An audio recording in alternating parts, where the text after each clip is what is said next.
ਕਿਰਪਾਲ ਵਾਂਗੂ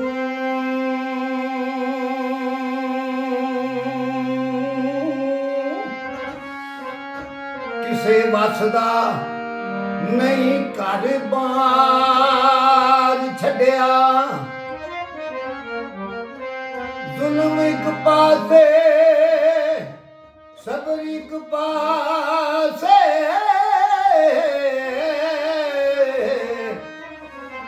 ਸੈयद ਦੁੱਧ ਚੋਂ ਪਾਣੀ ਨਤਾਰ ਛੱਡਿਆ ਜਦੋਂ ਪਈ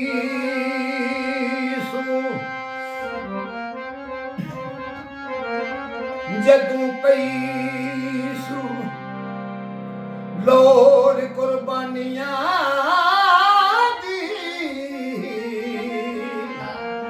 ਛੇ ਮਾਂ ਦਾ ਬੱਚਾ ਵੀ ਵਾਰ ਛੱਡਿਆ ਸਾਰਾ ਪੂਰ ਦਾ ਪੂਰ ਪਹਾਇਆ ਫੁੱਲ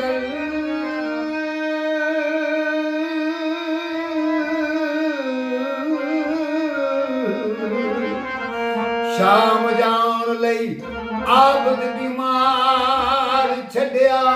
ਉਹ ਛੱਲਾ ਸਜਦਾ ਪਾਇਆ ਉਹ ਛੱਲਾ ਸਜਦਾ